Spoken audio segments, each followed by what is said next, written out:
Hey there guys, long time no see. Um, this should be working, it's been a while. Sorry about the big break, but a lot of stuff happened on top of the fact that I just kind of really burnt myself out and had a bad mindset going into how I should handle stuff. So I'm hoping to come back, doing new stuff. Maybe going back to some old series that I didn't finish. But there's going to be a lot less editing, and I'm just going to kind of do what I want a lot more. Instead of kind of like trying to stay on topic or anything, I'm just going to kind of talk more, I guess. That's a way to put it. Um, so yeah, I just figured I'd talk about some stuff while doing daily Genshin stuff. Um, so before, when I was making videos, I had a very kind of unhealthy way of looking at it. Like, whenever I did something, freeze, I would want it to be very presentable. Like, to the point that I was spending, cool it. a way that I measured it was that, game's too loud for me to hear myself think. The way I was thinking of it Dodge this. was I realized that, especially with the making a cat style videos, that every Freeze. maybe 40 minutes of recording that I actually posted, like I'd have a 40-minute video, I would spend twice as long editing, and I'd cut out about half the video. Dodge this. So if you saw like a 40-minute episode, that means that I recorded for like 80 minutes in total for that. And then that also means that I spent like 160 minutes on top of that just editing and making sure that everything sounded right. Dodge Which this. was a lot of work to be putting in, a lot more than I really had the time to keep doing, and it's because I always focused on making it as presentable as possible. I didn't want to have like me stuttering or struggling to read things, anything like that. I just wanted to get through it and make it enjoyable for the viewer without taking much consideration really onto how much work that was for me, which it's a great mindset for you guys, but it really was not good for me personally. That meant that I was putting in a lot more work than anyone ever really saw, and not really getting that much of a difference for it. I don't know, that's a bad way of putting it. But it just kind of exacerbated the rate at which I burnt out, putting in way more work than was worth it, and something like that. Even with the thumbnails, I really did enjoy drawing them, if you couldn't tell. A lot of the stuff I did back then was out of just like pure motivation and passion. I wanted Cryo to is start always far doing more stuff. effective I than rain. wanted to It's going to be learn to interesting. draw, so that's how I did it. I started drawing thumbnails to get better at drawing. I wanted to get better at video editing, so I edited stuff. But overall, what is this one? I've never had a daily quest like this. Oh, I was not expecting this. Cool it. Oh, so sorry. Dodge this. Sorry, this talking is bad.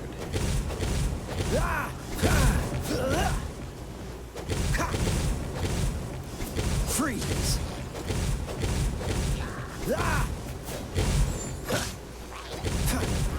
Take this. So, what was I saying? It was a lot of passion, Dodge but this. when you're very passionate about something and that's all you've got going for it, that can very quickly lead to burnout, which is what hit me on top of some other stuff that I talked about in the comments at the time. I was trying to be very open about everything that was going on, but it Didn't really realize we've known each other for so exactly long now. helping. Time flies. As much as I do like You know? talking about stuff and letting people know what's going on, it was just kind of piling on the stresses that I had at the time. Because a lot of stuff was happening with me IRL at the time that I kind of stopped making videos and stuff. And I was... for a good bit, a couple of months, I had like real excuses for why I wasn't coming back, but at the end of it, looking back between the burnout and that I was down for a couple of months, I just really at the time didn't feel like coming back, so that's on me. But now I'm hoping that I'm doing things a bit differently, like a different change of pace to everything. Fascinating. So I'm not going to be putting nearly as much effort into editing. Like, I think I'm literally just going to treat this like I streamed it and just not edit it at all. I might want to edit out the bit where I, like, clicked into it, but I'm on a different computer now, so I'd have to re-download the editing software, everything. Ah, this is a first thing back, so I guess I don't really need to edit it. So, yeah, that's just kind of where I was left off mentally. It was not a good way for me to approach things for my own self. And I'm hoping that coming back now I can be a lot more chill about it. And just kind of do stuff without really worrying as much about making it perfect and everything. Wheel of life. At least that's the goal. Hopefully that works out. Opening box of Adepti tricks. Let's see, that means I'm not going to be drawing thumbnails anymore. That took way too much time. Sheesh. Yeah. I'm going to have to figure out how to do thumbnails. And if you can tell, I'm pretty sure that you can hear my mouse clicking and the air conditioner in the background. I'm sorry about that. It's going to be there for a bit while I get it figured out, because my microphone does not have any sort of dampener on it, and with my new setup, it's a lot closer to my keyboard and my microphone, so it's kind of difficult for me to really help with that. I'm sure that OBS somewhere has like a noise suppression option, but I have not looked into that. It has been ages since I've touched OBS, so I'm gonna have to figure that all out again at some point. It's almost like we're back at square one or something. Let's see here, what else did I have to say? Oh yeah, on the topic of the old series that I did, for Portal Reloaded, the last episode that I made, I quite literally have not played past that in the game. And that's actually true for all of the series that I had started. I pretty much was committed to any time I want to do this, I'm going to be recording it to make the series. So even when burnout and busyness hit, I didn't go and continue with them in my own time. So I could quite literally go back and just continue those series once I feel like it. But it's probably gonna be a bit, and I might not go back to Portal Reloaded. Not for that many particular reasons, but mostly because it's a puzzle game, and I feel like if I go back to it now, I'm gonna be pretty much out of experience. It's gonna take me a lot of time to remember how everything works and just get back into it, so it almost doesn't feel worth it, I guess, going back to it like that. When I could do another stuff that takes, not less work, but that's a lot easier to do. Like, just go on to a different series. And I feel like the hype over Portal Reloaded has kind of died down a lot. So that also is part of it. For making a cat dog, I just want to read that. That was one of the things that I was like, okay, I'm gonna need to go back to YouTube if I ever want to finish this. Because I'm committed to making that a full series. But it's definitely going to have a lot less editing when I get back to it. And you're going to get to hear me stutter and go on tangents a lot more than you did before. Which is probably a good thing, to be honest. Like, that's not a bad thing. It's nice to get to talk like that. But I know that for Let's Reads and stuff like that, sometimes people don't exactly appreciate the person reading butting in every other word. Are they fleeing? They healed. Okay. I took them too far away from the base. I'll race you there. Don't get frostbite. Sorry, that's probably not gonna. Let's see here. So I will eventually return to that, but it'll probably be a while. Because right now I just kind of want to do new try different things out, see how it goes. And I'm going to have a lot less strict of a schedule this time. I feel like another one of the things that was driving me down was how adamant I stuck to a schedule, even though I didn't really need to. Like, I had an upload schedule and I was committed to it, even if I was pulling like an all-nighter the previous month just to stay on track for the schedule with all of the editing that I had to do. And that was... Schedules are good, don't get me wrong, but I was pretty much over-committed to my schedule and wasn't taking time off for myself, which is definitely a problem. So it's going to be a lot less scheduled from now on, unless I find a comfortable way of sticking to a schedule. Like, to be honest, I don't even know what I'm going to be playing after this. This was sort of a spur of the moment. I've been playing Genshin recently, so I'm just going to talk while playing it, kind of thing. But, in the future, I'm not sure exactly what games I'm gonna want to be playing. I mean, I've got some ideas. But we'll see as time tells, I guess. One thing I do want to do is have more of a focus on, like, actually talking about stuff. Rather than, like, for a lot of the puzzle games, the main focus of my talking was about exactly what's going on in the game, like describing what's going on or staying on topic with what's going on. But I feel like having more of a focus on me just talking about whatever is a lot better, because it gets me to talk about all different things, and it kind of gives me more freedom for what to do. I figured at the time that was good to stay on focus.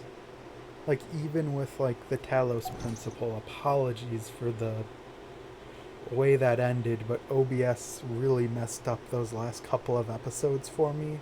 I posted them anyways, just so that people could see those last few episodes if they really wanted to.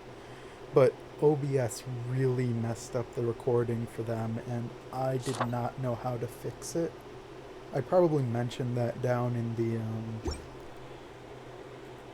what was it, the about for the episode. So, preview pages here.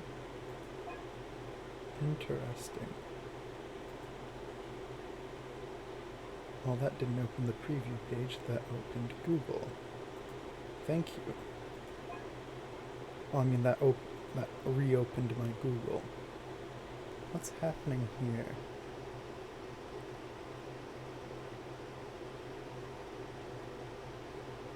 You know, I should probably not be going through Google stuff when I'm recording. That's not do that. I'll look at it after. Where was I?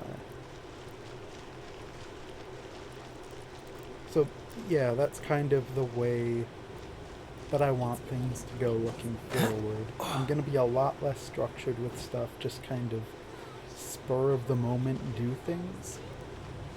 And hopefully that helps a lot with keeping me invested. Because from the beginning, kind of the reason that I wanted to do YouTube and stuff was to get... I don't know. It was more so to, number one, start putting my name out there more than anything, because I wanted to work on stuff. I wanted to, especially at the time, become like a Let's Player or something, so I was kind of going by the formulas that I had always seen from people in the genre, having a strict schedule, like upload every other day, play through games, have them numbered each episode that you're on. This sort of like regiment to it that was a lot more present in the earlier ages of Let's Playing. And that's sort of gone by the wayside nowadays. Well, now people will just kind of do whatever. If you look at like Slimesicle videos or pretty much a lot of series, very few of them are as structured, both with an upload schedule and with the numbering of the episodes. Like, you might find a playlist that has everything nice and in order for you, but the episodes themselves don't really focus on being sequential, which is a different way to look at it that I kind of like. Let's see here, what else is there? I know there were a couple things that I wanted to talk about, but I cannot think of everything on the fly. Let's see here. I need to check on my Serenity Pod. What was...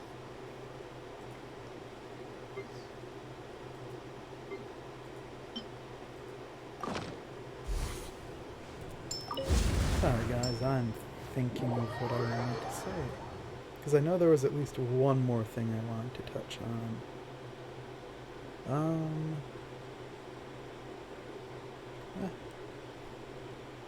I suppose we'll see. If it comes up, it comes up. If it doesn't, it doesn't. But like I said, I wanted to start talking about my own things rather than as much what's going on in the games. And I am so going to get distracted and go on tangents and talk about all sorts of stuff when I'm trying to play games. Because my attention, when it's split, just kind of goes all over left and right. Let's see here, I needed to complete Dracana Somnia, which is that one. Okay. So, what's been happening recently is I'm about to get big back into D&D. I'm not sure if you noticed from I don't remember if I played this with uploads on the channel or if it was from the time I went to Twitch for a little bit. But I played through one of the earlier releases of Baldur's Gate 3 to a point and really just let my inner D&D geek nerd seek out for that whole series. I made a realistic character for in-game. I talked about all the lore and implications of the mind flayers and all the different things that were going on in Baldur's Gate. It was a blast, but it was kind of exhausting because I just kept going on about D&D. So that was a thing a bit ago, but I still am a huge D&D geek. So I am probably going to tell tales the one of before you was known as Jade Seeker that I've been doing or running, or playing in or running.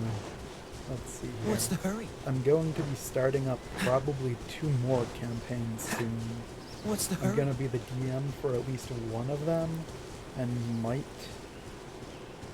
be a player in another.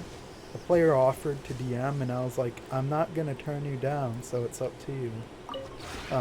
We have put in much So we'll work of see late what they and decide too on. much at I'm perfectly fine being a forever DM. I've pretty much been one for... Looking at it hours-wise, I've probably DM'd more than I've been a player.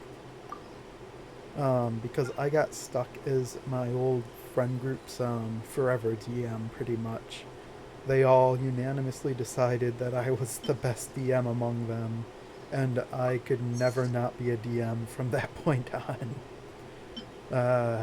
So that just kind of meant that overall I spent a lot of time DMing. Even though I had been a player in D&D for like 3 years before starting D&D with them. So that's about how it goes. I'm not complaining about it. I'm fine being a DM. I do like being a player more, but it's about the same. If you ever have it, I wouldn't complain, especially since it was a good chance to hang out and talk with people. Get to know them more, all of that stuff. But now, we pretty much had to stop that when COVID all happened. But now I'm playing one place in person. It's a game that I've been playing for a while. And I'm going to be, the 2 that I might be DMing that I'm talking about are going to be online, so we'll see how that goes. I've got a subscription to Roll20 and know how to make maps and do dynamic lighting and stuff, so that should be a lot of fun actually. Because I know one of the main complaints from some of my friends when doing stuff online is that it's hard to interact with what's in front of you. But with Roll20, I can give them like control over their own little character icons and actually have lighting in the room and doors that they can open, close and stuff. They can tell me where they're going. I can open the doors to rooms for them, and they can move themselves around themselves instead of me pretty much having to do all of that. So I'm hoping it goes over well. Let's see here. I meant to talk to you, but I got lost in my own ramblings. we have put in much. Let's see here. Extra strength to get those and collect that. I could so get to trust rank 6 if I wanted to. Depop. Gotta buy some stuff. Always keep stocked up on those.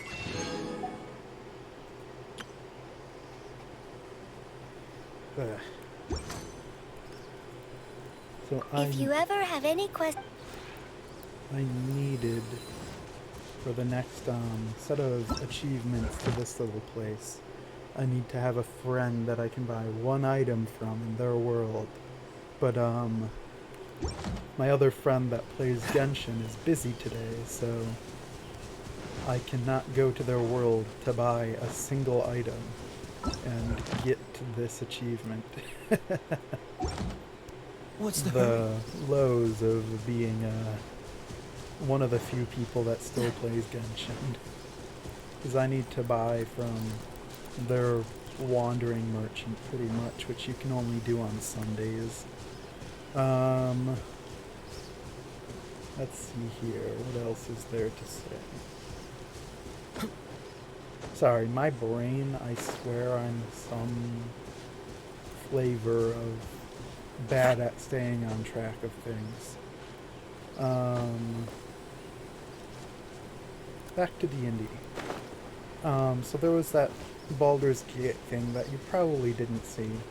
So for like 3 years when I was younger, I was just hardcore into reading D&D lore and learning all about it.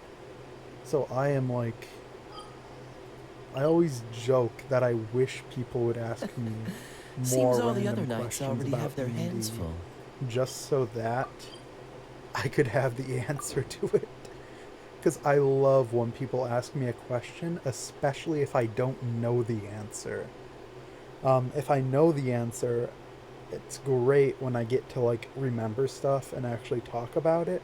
But I love being like fronted with questions that I don't know the answer to.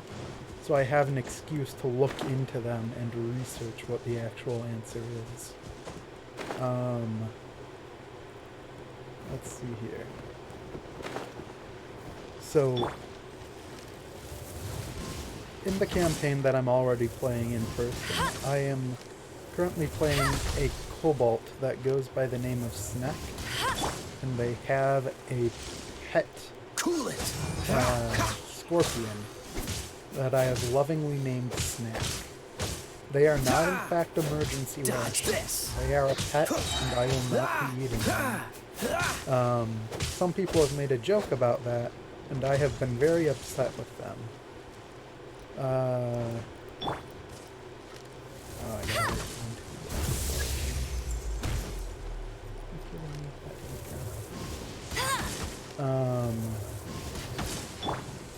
Oh, so sorry. So, in that group, I'm playing the Ghosts of Saltmarsh, I believe it's called. Freeze. And it has been... it has been a trip. So, I have this thing in D&D where once I make a character, I'm very committed to being, like, in character to an extent Dodge with this. them. Even if I make, like, a boring, non-talkative character, that's my own fault, number one. And number two, I kind of commit to Freeze. staying with that. So, like, in the past, I've made a little lesser spoken, like, nature hippie character that's a druid that prefers being in, like, wild shape more than anything else. And Dodge this. it was fun playing them. I had a great time playing the druid, but my own This one will personal be issue is frozen in that when I, like, get into a character in D&D, I stay in that character even if I, like, should probably move on. I'll never That's surrender. probably the wrong way of putting it, but, like, Life goes on. if I should change something about them to make them more fun, I end up staying somewhat committed to the less fun version, which is kind of a bad outlook. So I'll race you rather there. than fixing that, I've just started making more fun characters rather than less fun. Like, if I went and remade that druid, I probably would expand. Instead of remaking them, I'd expand on some of her flaws and make sure to play into it more instead of coming out as Freeze. more of a No quiet, escape. kind of boring character, What's the hurt? to say the least. Where was I going with that? Oh yeah, I'll Snack's race you there. character. They are my favorite character alignment is chaotic neutral. Now don't take that the wrong way. I don't do it just so I Halloween can Thunder! be like obnoxious to everyone. I do it because in real life, one of my favorite holidays is April Fool's Day. I am a big fan of being able to pull like Getting tired jovial, of this game. non Go. Orders given. threatening, like Orders received. jovial, lighthearted pranks is like a big thing with me. If I can mess with someone, but like have it be a no one's hurt by it overall sort of outcome, that is like the best for me. I will mess with people to my heart's content. But I don't like actually causing harm with it. So it's more of like the prankster mentality of like the chaotic. I think gnomes are normally chaotic good. It's the deep gnomes that are chaotic neutral, I believe. So sort of like that gnomish outlook of pull pranks on everyone, get away with it, and have everyone have a good laugh about it. That's sort of my go-to hope for how I play a lot of things. So I've noticed more and more of my characters that I make have been leaning towards the chaotic alignment and generally towards good or neutral. Which is fitting. It's good when you play something that you can get along with instead of trying to force yourself to do something you're not for like some sort of narrative reason that you wrote. Oh, so sorry. Cool it. Snack overall is an artificer alchemist, and they are like the mad scientist type of alchemist. They experiment with making all sorts of weird stuff. They like tinkering. Ooh, I got a legend. Oh yeah, I'm at a high enough world level that I always get them, I think. Wait, or is that next level? Might just be the world level. They like tinkering with armor, pretty much anything they can get their hands on. And they are, as kobolds should be, very assistant-like. They are a pure support character, which is something I haven't really tried to do since the first D&D character I've ever made. The first D&D character I ever made was just a pure clerical healer. It didn't go well. Don't be a healer the first time you make a character. Word of advice from someone who was a healer with their first character. That's something that you grow to appreciate with time. You feel very underappreciated when your first experience in D&D is being a healer, but as Cryo you is see always how far things more work, effective in the rain. you realize that This you is are going very to get interesting. appreciated for it. So just like get some experience before you try going support. But I did not mean to hit that button. I am having a blast with them. Even though they're mostly support, they do have the capability of occasionally running in and like finishing guys off. And I am leaning heavy into their personality. So, like all kobolds, they're a group player. If they are in a large group, especially if they outnumber the enemy, they are as bold as possible. They will run in, do whatever needs to be done, but they get extremely squirmish as numbers dwindle on their side, and a lot more bold if they end up leaning towards winning the battle. So basically, start of the battle, I kind of am neutral. I look at what's going on, might take a few pot shots at someone that I think's weak. Going into it, if we immediately start getting like crushed, I go into panic coward mode, and if we're doing good, I go into like brave, run around, do whatever I want mode. In panic coward mode, I back away from the fighting and start pretty much being the healer and the support that I should be, where I will keep people up off the ground, give them temporary HP, all the likes. But if we end up going towards if things keep going worse and worse, if I run out of options, I will honestly probably run from the battle. Just being honest there.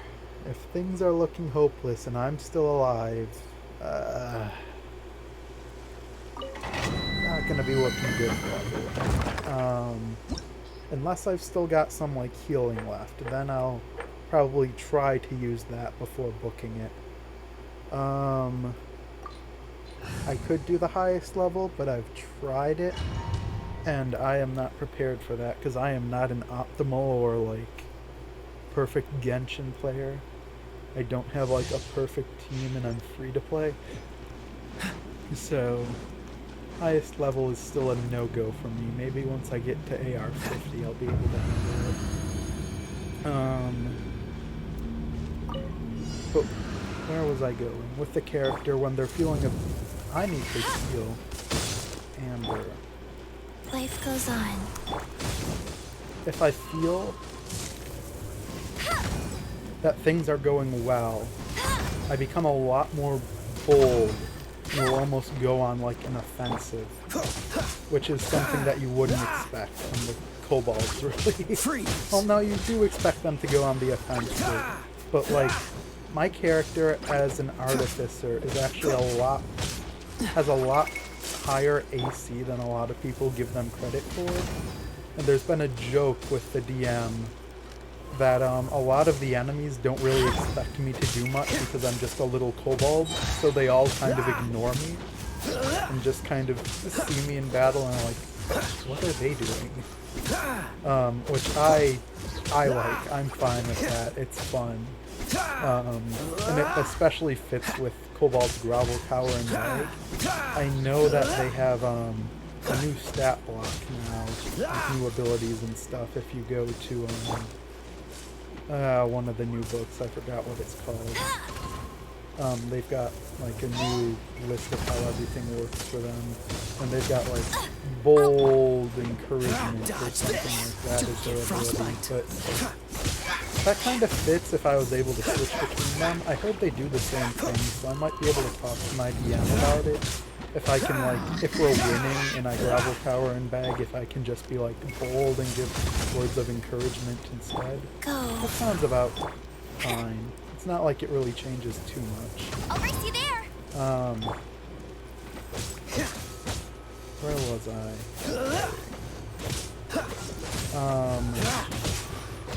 So I'm having a lot of fun with them in that sort of in-combat way. And our group has so many healers. I have never seen as much health be thrown around as can be thrown around in our group. So for being a support, I am mostly healing. Next couple of levels, I'm going to get some more ways to be support. Between becoming a ritual caster, the feat, and just getting better potions and the likes. Why was that not fire? So I am going to be What's the hurry? having a joy of a time with that. You know what? Stand stupid. Should probably tell stories about like stuff that's happened. We had like an almost Scooby-Doo scene. The first thing that we pretty much did in the campaign was talk to this old drunkard about like what they had seen, because some of the people in the town were like, they're weird, no one talks to them, and we were like, well, you know what, that sounds like a great place to start, let's go talk to them. And they were convinced that this house that they went to go crash in one night was completely haunted by the spirits from all layers of hell, and that they had some sort of vendetta against the living and would kill you if you go anywhere near them. All of that, yada yada.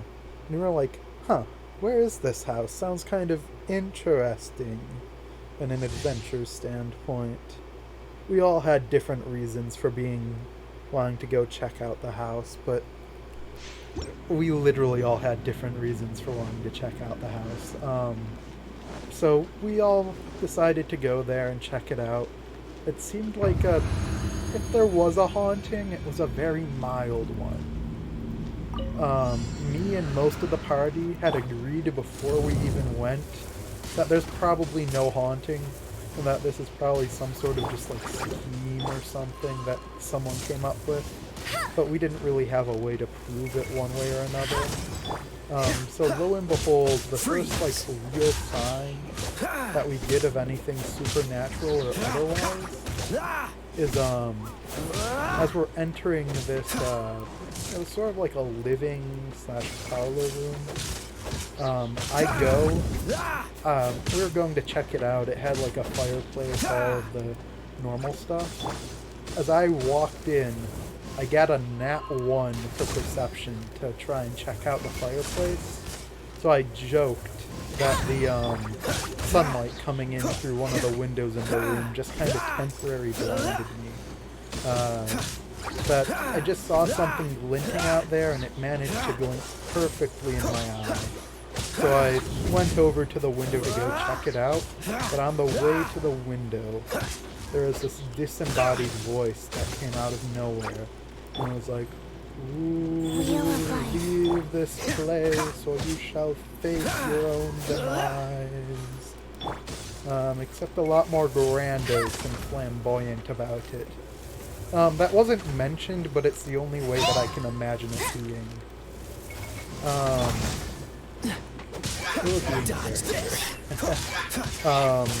So I needed to make a save, which I miserably failed because I have been rolling terribly with this character, in order to not be scared by the ghostly disembodied voice. And yeah, no, that didn't go well either. I got like a 3 and was terrified for 1 hour. Or I forgot exactly what it did. It was like a significant like downgrade. Oh, I think it was disadvantage on all ability checks was what it did in total. So that kind of sucks. I dealt with it. But everyone heard the voice. I was pretty much the only one that was actually scared by it, which is sad, but fitting. I ended up cowering in a corner for a bit. Let's see here.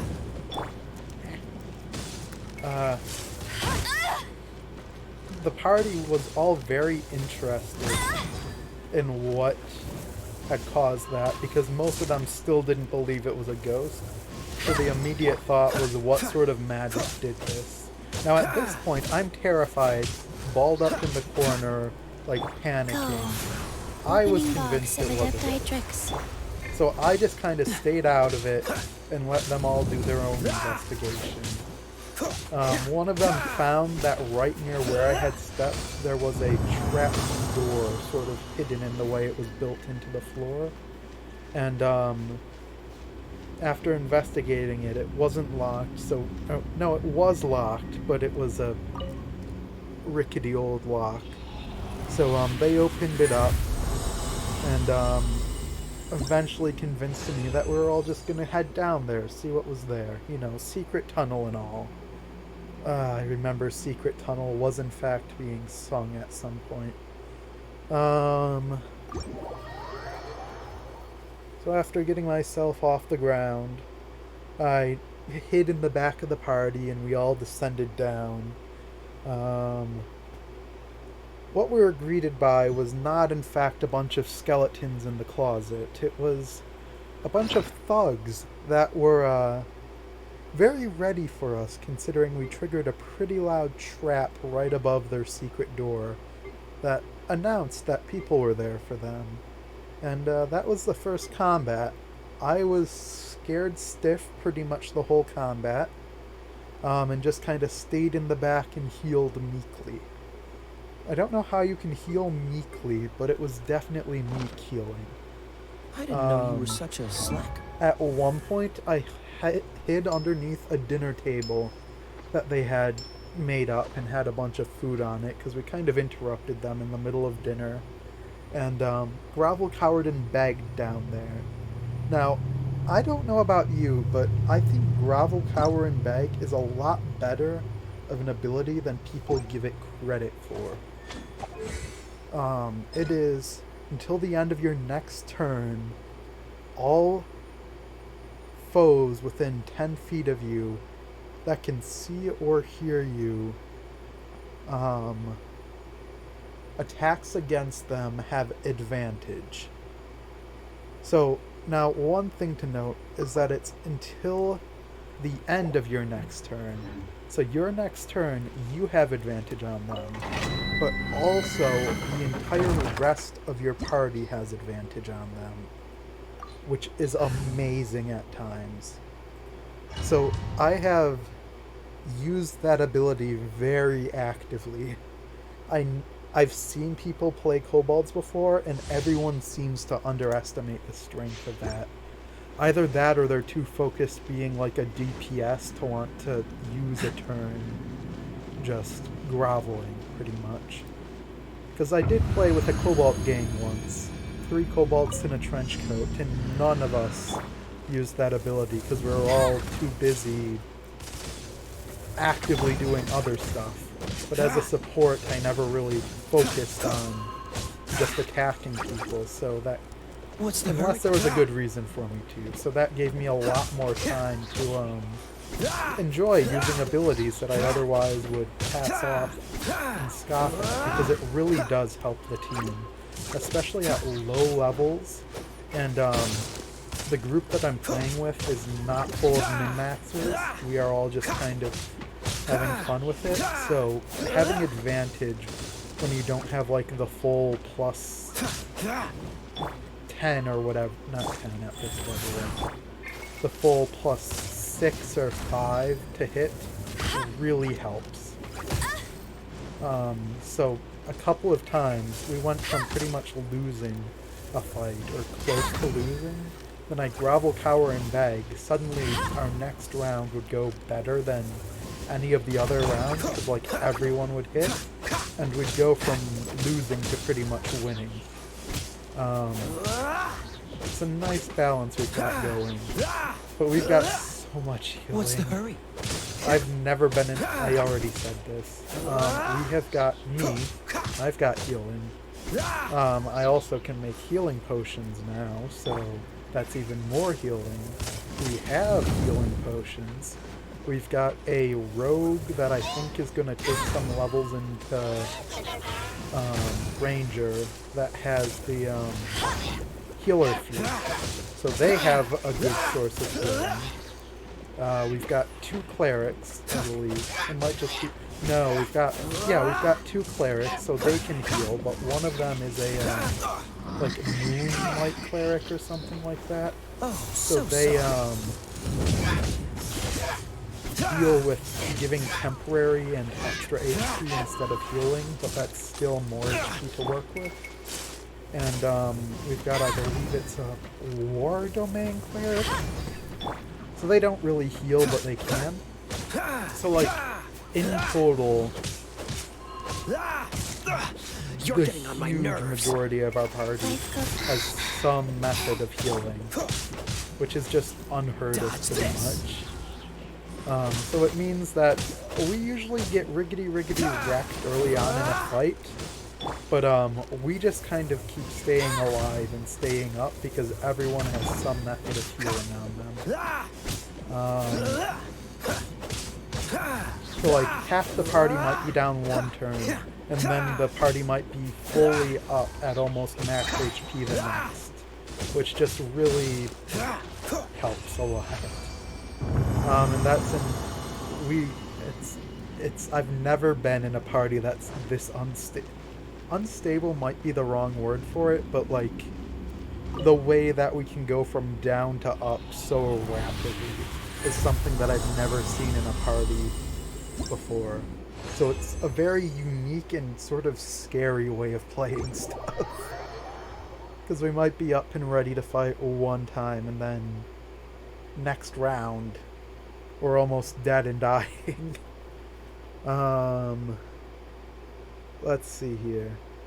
So despite that, it turned out that what we had walked into when we went through the trap door was basically the boss room. We found the Skyrim back door to the boss room and forced it open with lockpicks. So we went from being level 1 to fighting the final boss of the whole house we were searching. And we didn't even explore half the house. We explored like a third of it, found the secret door, and then boom. Boss time. So that was... that was something. I don't know why I'm still leveling, look, I know their name is Kia or Kaya or whatever their name is. But I'm gonna call them Diluc. If you know Genshin, you know this is not Diluc. I'm sorry, this is Diluc to me. I don't know why I'm still leveling Diluc, because, they aren't really that good. But it's sort of like they're the first character that I super heavily put levels and resources into them, so it's just kind of nature at this point to keep them up to the best they can be. So I'm gonna keep leveling. Where was I? I was talking about... Oh yeah, my party's instability. So yeah, on top of that, we don't really have a dedicated tank. We've got multiple people with super high AC. And because of my infusions as an artificer, we have got some unheard of AC at like level 2 and 3 going on. So we don't have like a health-wise tank, but we have AC sponges all over in the party. I've got relatively high AC. The war cleric has high AC. Bet you can't keep up with me. There was one other person that has high AC. So I infused the armor of one of the highest AC people in the group, or at least I'm going to. They were missing for the session that I finally got my infusions and gave them to people, so they unfortunately could not get the full blessing of Uber AC. Sacred name. They just Fortune have preserver. still Rise. high AC. They've got like 20 AC when they were level 2, so that's pretty good, to be fair. But it could have been 21, which is unheard of. Let's see here. And since they weren't there, I gave it to them, the next highest armored person.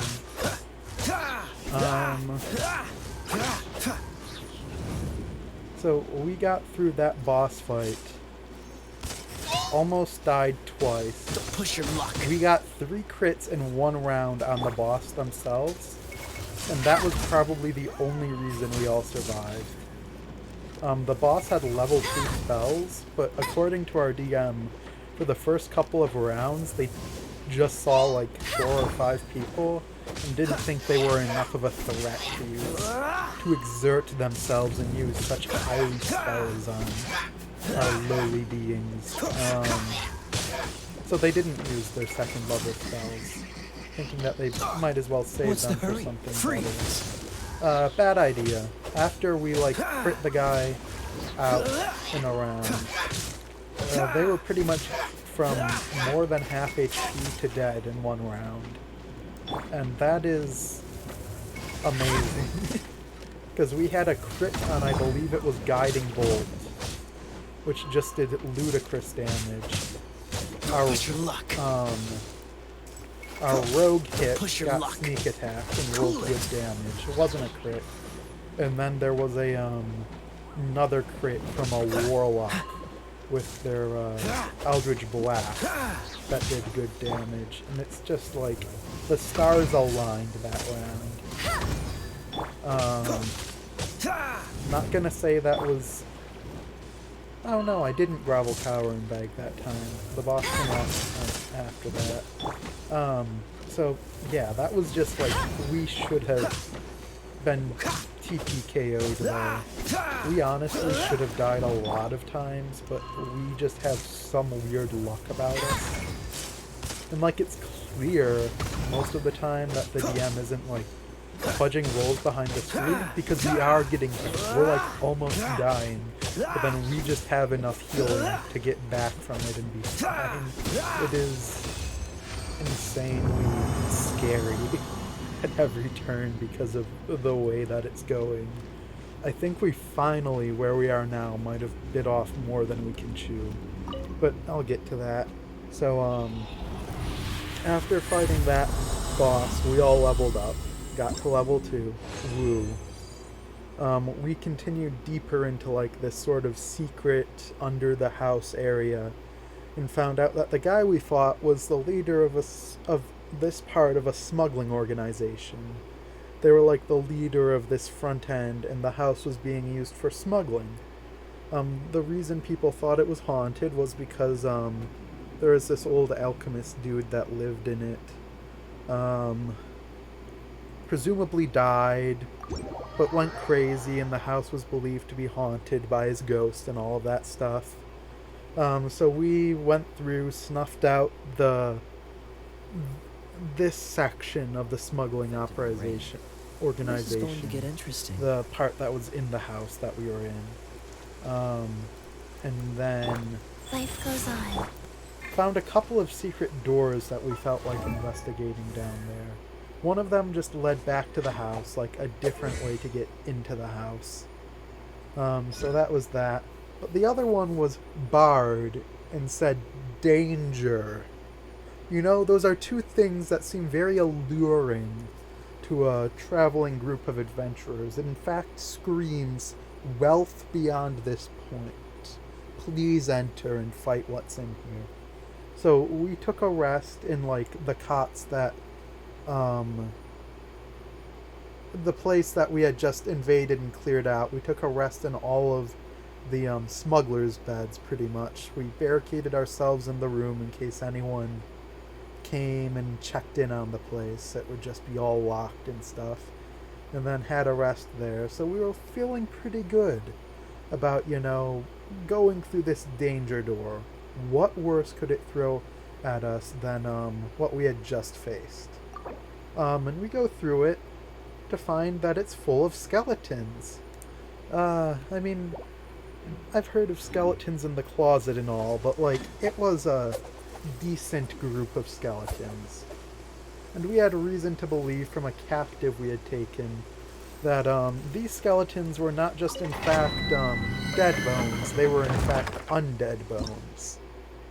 So all these skeletons at the time were just kind of lying on the ground, looking decayed, you know, dead and stuff, but we had reason to believe they weren't going to stay that way, so we carefully stepped into the room, saw that there was about twice as many skeletons as we originally thought there were. What's the hurry? And then the bones started rattling.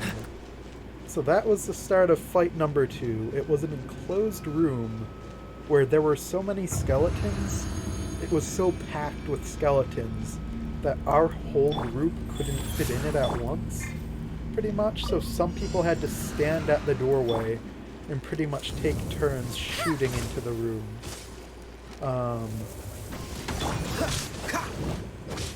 Which kind of was limiting, but it also wasn't. It was fine. But it meant that some people that were like designated tanks got into the room and were just getting wailed on by a bunch of skeletons. And something scary that we found out was that these weren't just normal skeletons. These were advanced skeletons. They had an enchantment on them that made it so that the first time they were hit by anything, their bones were a lot less brittle than they felt like they should have been. So that meant any time we got like a crit right off the bat, we wanted to start targeting down a new one, it would always just take a lot longer than it felt it should have. Because like the first few hits felt like they did almost nothing, which is never a good sign when you're a low level. So the people that went in there to tank ended up having to stay in there for a fair bit longer than was anticipated. And it led to the healers getting to step in and do their stuff again. Between me and Raven, the one that uses medical supplies instead of magic,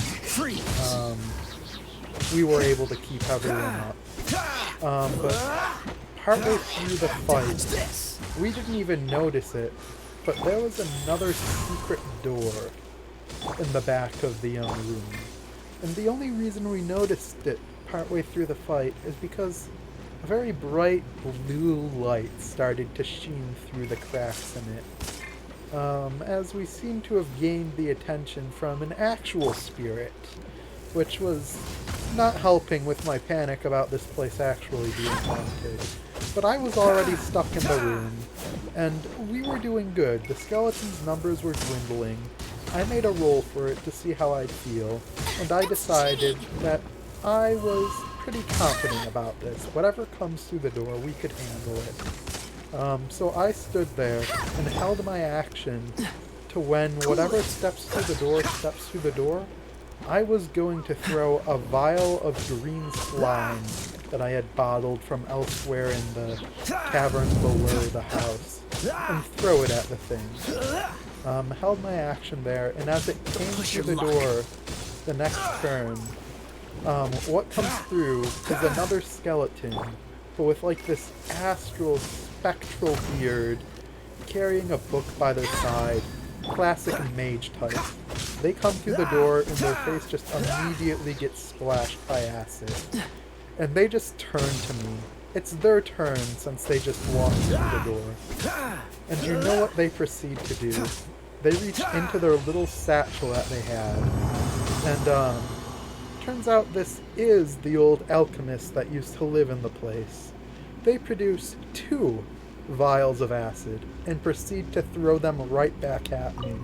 In, like, the most perfect retaliation I've ever seen.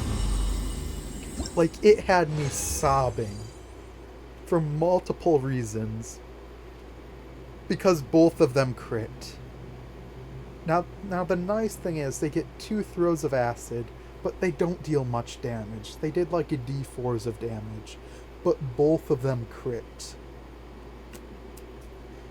The DM told me how much damage it dealt, and we were all flabbergasted because it dealt exactly my HP in damage.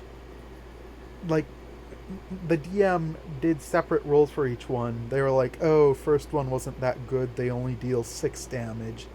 And then the second one, ooh, they almost rolled max. And I forgot how much damage it was, but like, once we took in the second one, it was exactly my health and damage, and it was just... So, what happened was I went down. None of the skeletons were on me since I had taken a few steps to stand in front of the door. But I got healed by the fake medic. By the medic. I should call them a medic, not a fake healer. I got healed by the medic. And when I got back up, when it came back to my next turn, I chose not to get back up. I'm staying on the ground here, curled up in the fetal position, bawling my eyes out about how unfair that was. How is it fair that I throw a single vial of acid at you, and you don't even seem to react to it, so then you threw 2 directly at my face, and they break over my head? How is that fair, as I am just crying in the corner, grovel cowering and begging, distracting everything in the room? This is the one where once this started to happen, everyone's eyes kind of turned to the presumably spell-casting skeleton, though they hadn't gotten to cast any spells yet. And we almost, like, one round of combat killed them, because, like, pretty much everyone hit them. The rogue got free sneak attacks on them, even though no one was directly next to them. Everyone unloaded spells onto them. I just got to sit in my corner crying. When it got to my turn, I just pulled out my little crossbow and just shot at one of their shins in anger. And let's see here. That's good. Sorry, brain got distracted. Their next turn, they saw me on the ground. They were distracted by me. They still didn't like me because I complained about being killed. Well, not killed, but knocked down. And just came over to me. Extended their claws. They have claws? Yes, of course they have claws.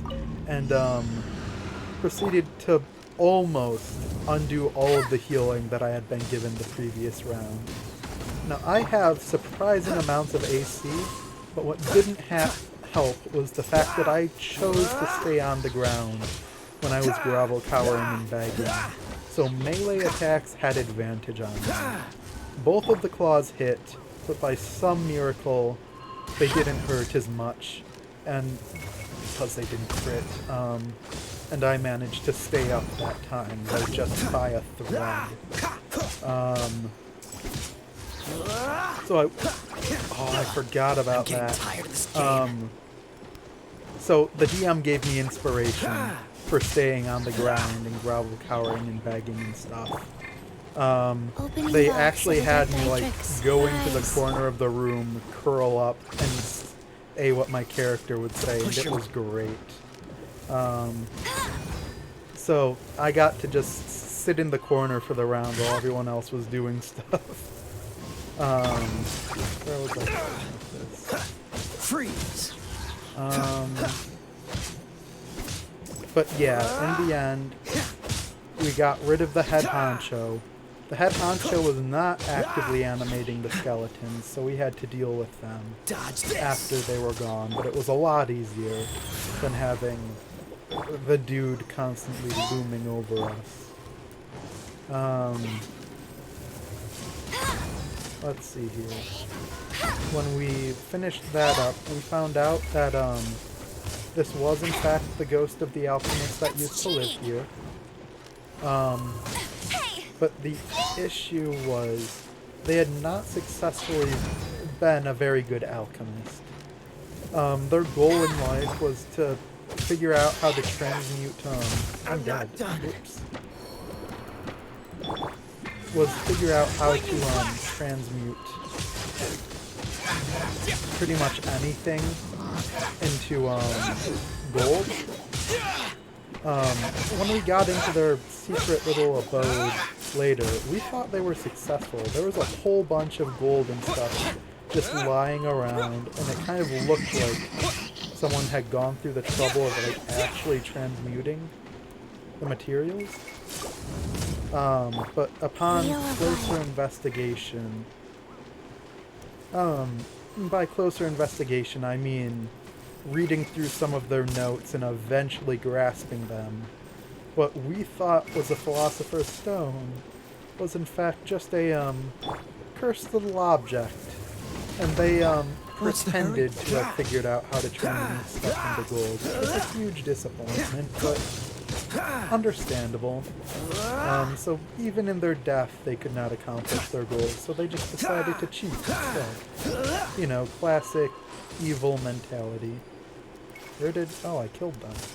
I thought they still had them. So that was a big disappointment, but we did get some other nice stuff from their secret area, on top of some real gold that they did in fact buy to sell the idea that they successfully transmuted stuff. Let's see here. There was a second time that I had gotten inspiration. So whenever I'm going to cast Poison Spray, which is like scarily enough my only damaging cantrip since I'm mostly support, I roll a roll first that's unrelated to like the attack roll. I said that clearly so that people knew that I wasn't just rolling twice to roll twice. And if I roll a 1 or a 2 on that, when I reach into my bag to grab some sort of handful of gunk to yeet as my poison spray, I will instead end up grabbing snack on accident and yeeting them. I have the stat block for a scorpion. So what the DM had me do when I rolled that fateful 1 or 2 was first I had to make an improvised weapon roll, which hit. That was to actually have my scorpion land on them. Then the scorpion had to make an attack roll in panic as it hits something and goes to sting it. And it hit. Then it did 1 damage because scorpion stings don't actually sting, but the guy got a constitution roll to avoid being hurt by the poison. They failed the roll. The poison did max damage and killed the guy. So now the joke is that both me and the scorpion have the same kill count. Which I thought would be kind of intimidating, but apparently it's called, that means that everyone assumes that both of you have killed no one, so it's not intimidating, which is disappointing, but it's still fun. And I still haven't killed anyone else. You know what would be a fun goal? A fun goal would be to keep Snack's kill count higher than mine. I don't think it would work out very well, but I think it's a fun goal. Orders given. Orders received. Then again, I am mostly support, so it's actually very rare that I actually, like, hit people, so, you know, that might be worth it. Just for the gas, you know? You gotta do it for the ha-has. when it's not gonna get the party killed at least. Because the guy that I killed with Snack was literally the last guy in the combat we were having, so I didn't feel too bad about being very suboptimal. Since our party mostly isn't like min-maxed players, there is that bit of a struggle sometimes to actually hit stuff, which is why my infusions as an artificer actually go quite a long way. For helping the party actually hit, and why grovel, cower, and beg has been very helpful so far. Because it's a bit harder than normal for the group to hit otherwise. Especially since we don't actually have like a certified tank. There seems to be a void in the front line. Like before combat, we'll talk about who will be like the one in front tanking hits and stuff. But even though we've got a war cleric and a moonlight cleric, whatever the domain was, twilight domain, I think, no one really likes being on the front line. The twilight cleric is dex based, and the war cleric, for being a war cleric, has a bunch of ranged cantrips and spells that they prefer to use instead of being on the front lines. So we kind of have this void where there is not a frontliner in our party. So there's never anyone that's like actually up engaging the enemy. So towards the end of our first boss fight against like the people that lived in the area, I ended up being the one that charged forward as we started winning, so that the rogue could actually do rogue stuff with sneak attack. And so that I could grovel, cower, and beg better. But that's been like a reoccurring thing that I've noticed. None of our party wants to be that person up front. So I've been kind of being to substitute that when we need it, which is definitely an interesting choice, interesting decision, but it's one that I've made. Let's see here. Here's one.